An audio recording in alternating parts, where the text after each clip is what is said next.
So my name's Daniel Holder, and I own and run the Quiet Sight Holiday Park in Cumbria. We're sat on the side of a fell overlooking Ullswater. We're open year round and employ between 15 and 20 people depending on the season. We started trading in 1963, so we've been here for a few years now. We have lots of different accommodation types, starting from just basic pitches for tents or caravans. Then we have basic camping pods, home-built hobbit holes, glamping cabins. We've just started a development of gingerbread houses. So in mid-March we were fully expecting lockdown to come, and indeed we closed down a week before the government told us we had to. One of the first things we did was to contact every customer that had a booking, and we took a decision to actually cancel all bookings to the end of August, which was fairly bold, but actually in retrospect worked out really well. We offered every customer three options. They could have a full refund, they could have a credit note valid for 3 years, or they could have a new booking date. And 99% chose to have a new booking date or a credit note, which was obviously very, very helpful to our business. Since I've been here, we've never closed the business in 30 years. So to close the business was a huge deal for us. And it was a very emotional time.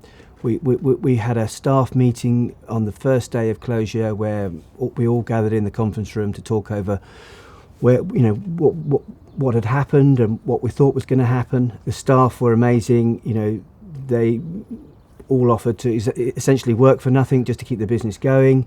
And this is, of course, before we knew about furlough. So that in itself was quite an emotional time. In fact, they rallied around the staff that had commitments outside of the business, mortgages and rent to pay. They were the ones that they wanted to have the money, and so I felt really, really privileged to be part of the team here at that time. During the pandemic, we received a tremendous amount of advice from a lot of places. A lot of news coming out of Westminster on a daily basis, and we had to interpret that, and we used a number of methods of doing that. The Visit England Help Hub has been useful. In fact, when they were bringing in the Good to Go scheme, there was a lot of interaction between us and them, and that helped understand the guidelines there as well. Our local DMO, Cumbria Tourism, have been awesome through the whole thing as well. But I guess one of the things that I actually personally have found really, really helpful has been the contact with other holiday park owners. We talk on the telephone on a daily basis about what's been going on that day, how they see it, how we see it, and that sort of close interaction with other people that are facing the same issues as us has been actually really, really important. During lockdown, keeping in our customers' eyes was crucial, and we used a number of ways to do that. Firstly, social media. We've always been quite keen on social media. We've got around 60,000 followers on a couple of channels, so it was an easy way for us to move. We found that live broadcasts were really well received. So every day we had a live broadcast from somewhere, be it from the office or my drive to work, or just some wildlife, just the birds singing like they are now. People love to hear that, and it was very well engaged. Over 1 million people actually tuned into that sort of thing during that 3-month period. We have a lovely zero waste shop, which we're very proud of, and we have kept that open all through lockdown for our local community.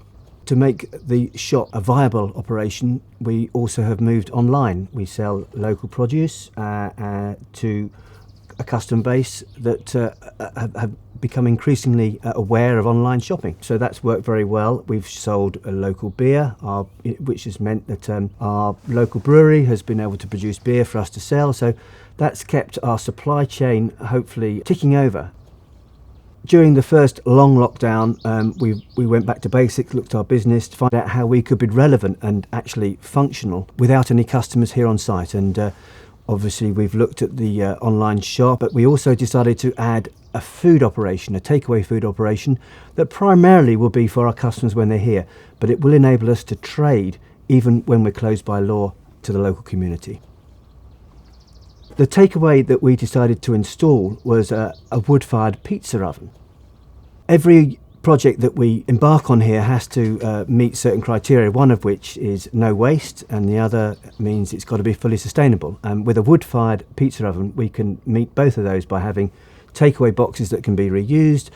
The energy for the wood-fired oven is obviously local wood, and the roof of the pizza operation is covered in PV panels, which will provide more than enough electricity to run the fridges and freezers. So during the first lockdown, we very much thought that customers were going to be looking for something different, something that didn't involve shared facilities.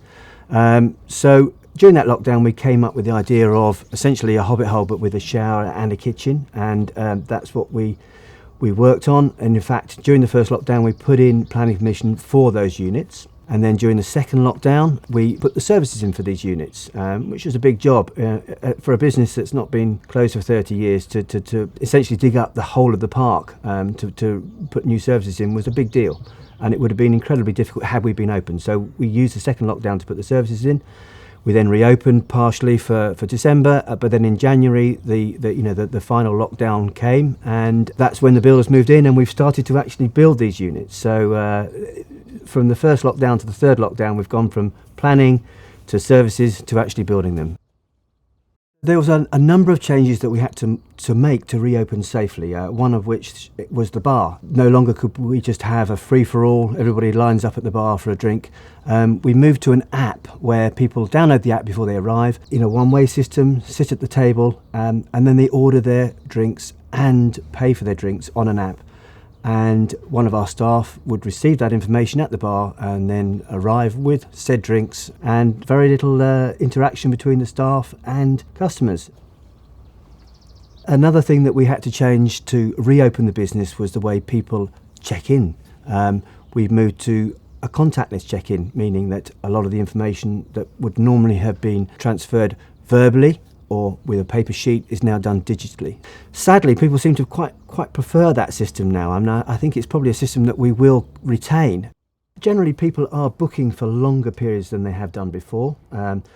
We're an industry that is traditionally a second holiday industry, but during times when there's a recession or where people can't travel abroad, we're becoming a first holiday choice. So that's super. And having the ability to be dynamic with those bookings for people that want to stay on, again, is very, very important. But I think what's really helped us get through this is the fact that we're a year-round business. We went into the pandemic after a busy winter's trading. We were operating normally. We hadn't got any huge debts because we'd been trading. We'd had a really good winter. So when lockdown came, we didn't have winter projects to pay for. We were very fortunate, and actually having run a seasonal business and a year-round business, I would never go back to the seasonal operation. Staffing, operations, everything's just so much easier when it continues on. So what would I tell myself at the beginning of the pandemic if I knew then what I know now? I would have certainly started our online trading business more quickly and more aggressively. That's enabled us to have an income stream even when we're closed by law. The other thing I think I would have done would have been to press on with the takeaway food operation much more quickly. Again, we'll be able to deliver food to our local community even when the site is closed by law. If I could give a tip to any businesses about reopening, it would be to do it in a proportional manner. We don't want to have everybody arriving on day one, and I think with the unlocking this third time, I think the government have certainly realised that we're doing it in a much more controlled and proportional way, which I think is a much better way of doing it. What advice would I give to businesses that face challenges like this in the future? I think sticking to your core values is crucial. If you operate a business in a way that is both environmentally sound, good for the community and good for your team, I think you haven't got a lot to worry about. Really, you can face anything that life throws at you, and certainly that's been the case here.